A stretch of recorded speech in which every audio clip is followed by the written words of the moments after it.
Despite being a disappointment as a starter to this point, Sam Darnold is a reasonable option. He had a 51.4 quarterback rating in 2022 with Carolina, which is slightly better than the 50 quarterback average. He was also 5th out of 42 in EPA with quarterbacks that took 150 plus snaps, which if you don't know what EPA stands for, I have a video that breaks it down. It's one of the best stats around because it's useful in evaluating quarterbacks, offenses, and defenses. With that said, I don't think Sam Darnold or his mom even would say that he was the 5th best quarterback at any point in the NFL, but it's something to use as some sort of baseline. It again was on limited snaps, so maybe he did just get on a hot streak. At backup quarterback, J.J. McCarthy was drafted 10th overall and was my 19th best player in the draft, so he was a solid pick for Minnesota.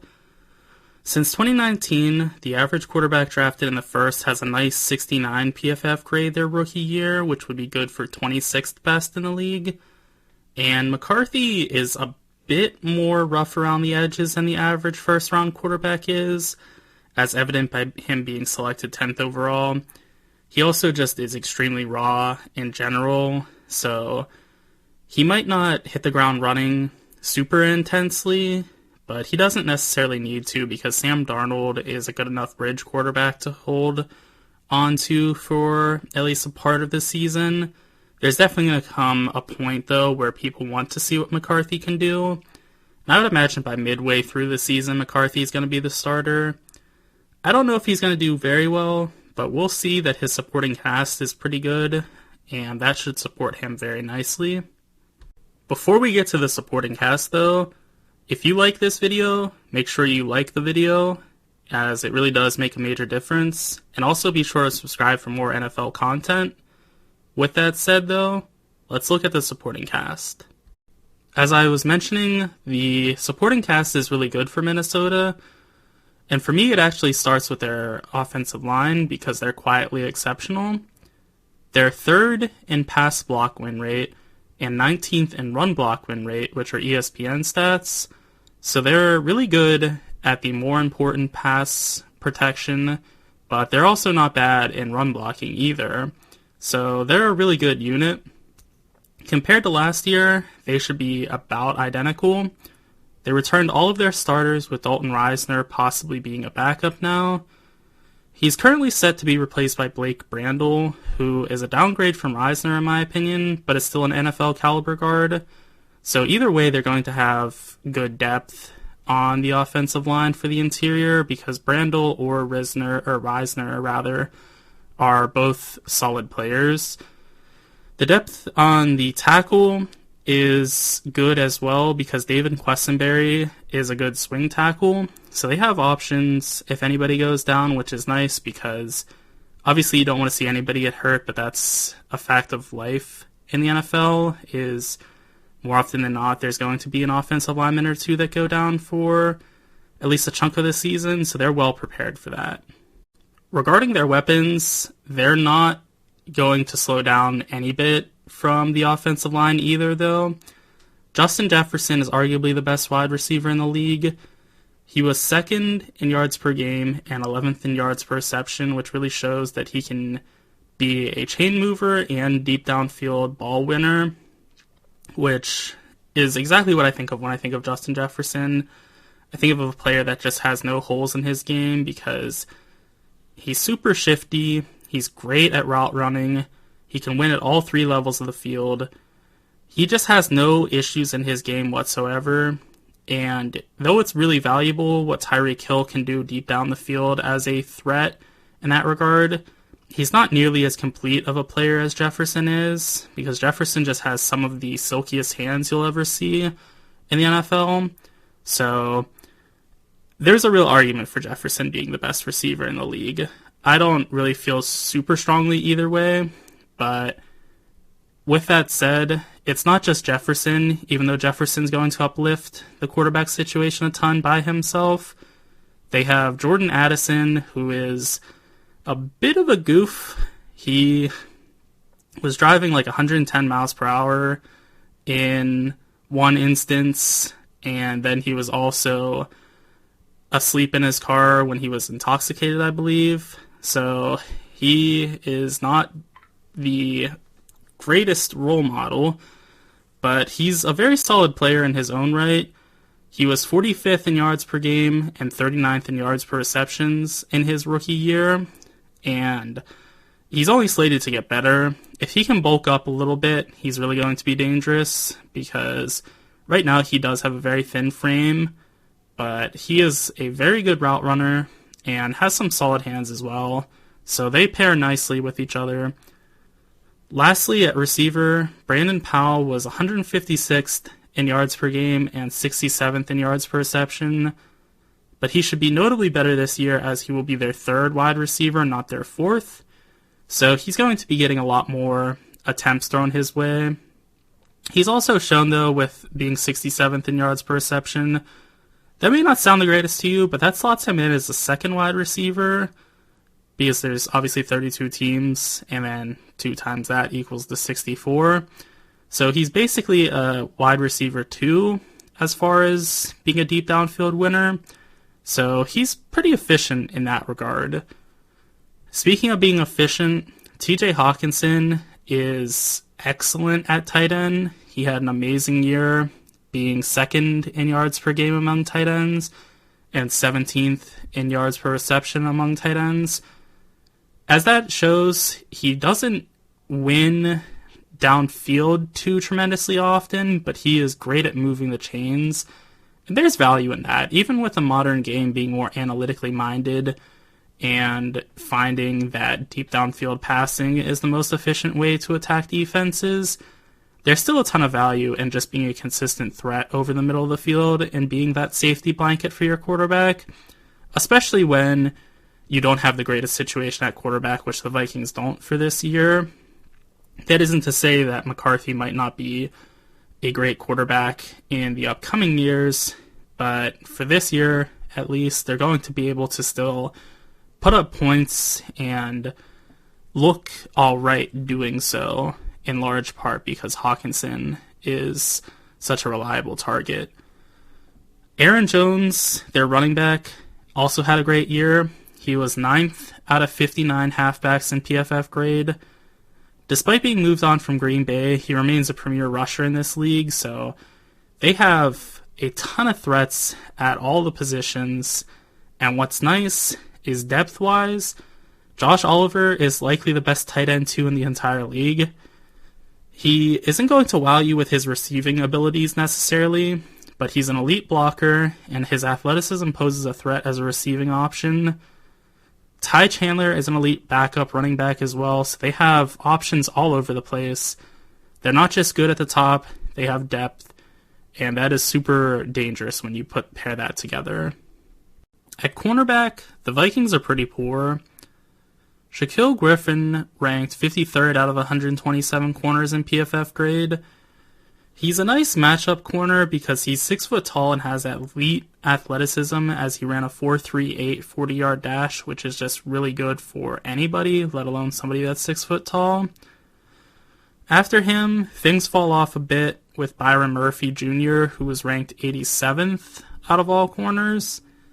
He's a very solid run defender and nickel, but was tasked with being an outside cornerback last year, which isn't his skill set. He looks like he's going to be playing outside again this year too, though.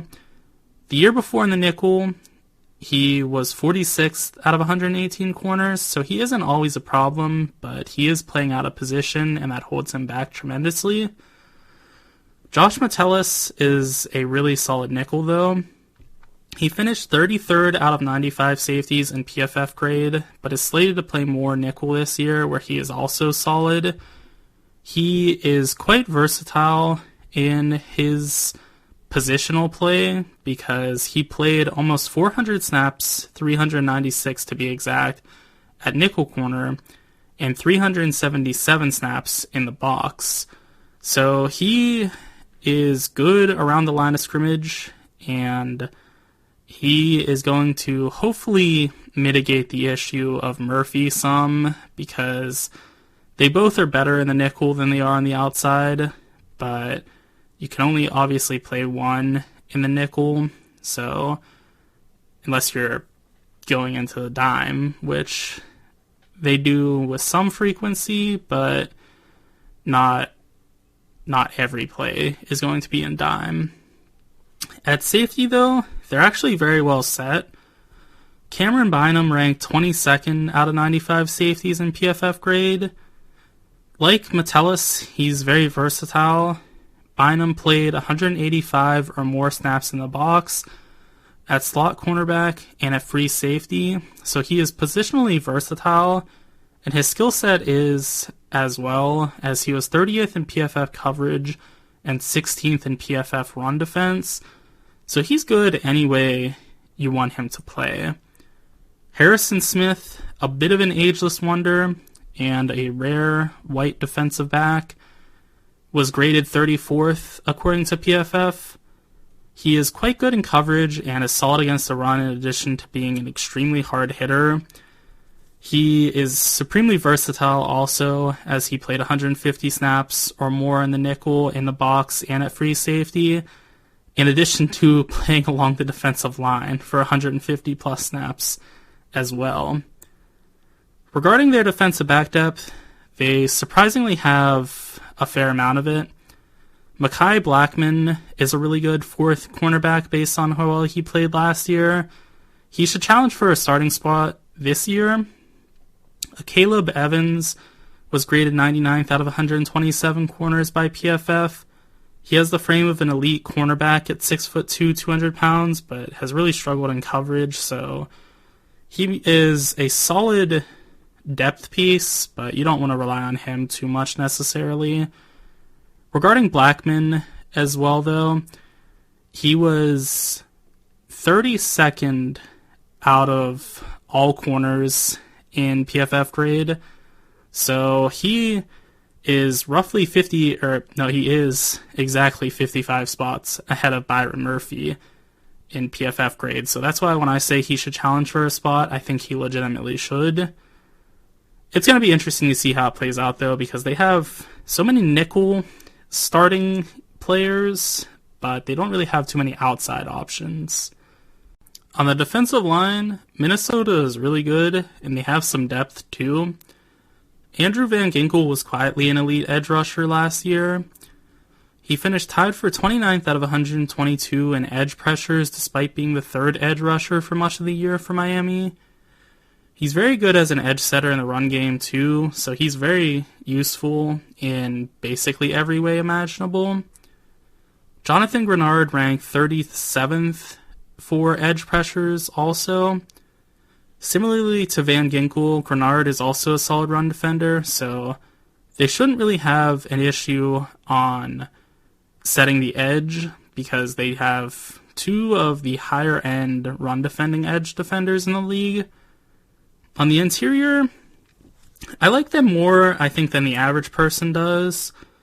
Jerry Tillery is a good defensive tackle, being 43rd out of 142 for defensive interior pressures. He's a fine run defender, too. I think people underrate him because he was so really tragically rough in his initial start to his career, but he's turned into a solid contributor as time has gone on. Likewise, Harrison Phillips was a solid 57th in defensive interior pressures. He's also a good run defender, so they shouldn't have an issue stopping the run, really. As for their depth on the defensive line, Dallas Turner was drafted in the first and was my 9th best player in the draft. Since 2019, first-round pick edge rushers average a 65 PFF grade, which would be good for 68th out of 122 edges. So it's likely Turner will be a very good third edge for Minnesota, in particular because, like I said, I had him as a top 10 player in this draft, so that's higher than a lot of the first-round edge rushers are, so I think he can contribute early on. He is an athletic freak, so he does have that going for them. That should help his floor as a player. Additionally, Jonah Williams is a third defensive interior as well with some proficiency. He's pretty good across the board. So they have depth and star talent, which is, again, just the best of both worlds. So their defensive line is pretty solid. The linebacking core for the Vikings is elite. Blake Cashman ranked 8th out of 82 linebackers in PFF grade. He was top 25 in run defense, pass rush grade, and coverage as well, showing just how good and versatile he is. It is a very limited sample size with Cashman because I believe this was his 4th year in the league, and this was really his first breakout year. He had been dealing with injuries for basically the rest of his career. Actually, it was his 5th year. So even more sort of worrying is that this is a small blip on his career, but he played about as well as any linebacker did this past season, so I have some faith in him to repeat that. Additionally, Ivan Pace was 16th in PFF grade. He isn't much of a run defender, but he can rush the passer at a high level and cover very well too, so he is a great pass stopper in every way.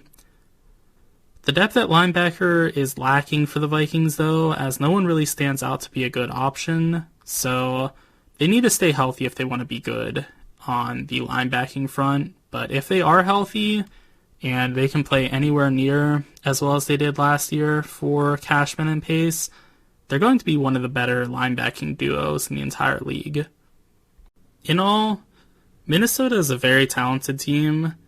JJ McCarthy has awesome upside and has the ability to target the middle of the field like Kevin O'Connell likes to do. Sam Darnold is good enough to hold down the team if McCarthy isn't ready right away, too. Their weapons are top 5, as Justin Jefferson is as good as any wide receiver, Jordan Addison is a great number 2, and TJ Hawkinson is an elite tight end. Additionally, Aaron Jones is also a great option at running back, as is Ty Chandler, and Josh Oliver helps in blocking as a great tight end also. Defensively, they could use an influx of talent at outside cornerback number 2, but Shaquille Griffin and Josh Metellus, as well as their great safety duo, should help a bit. Their defensive line is really good, especially their edge trio. Lastly, they have about as good of a linebacker core as anyone, as they're super talented and young. Those are my thoughts on the Vikings. Be sure to let me know what yours are in the comment section, and also be sure to like and subscribe for more NFL content.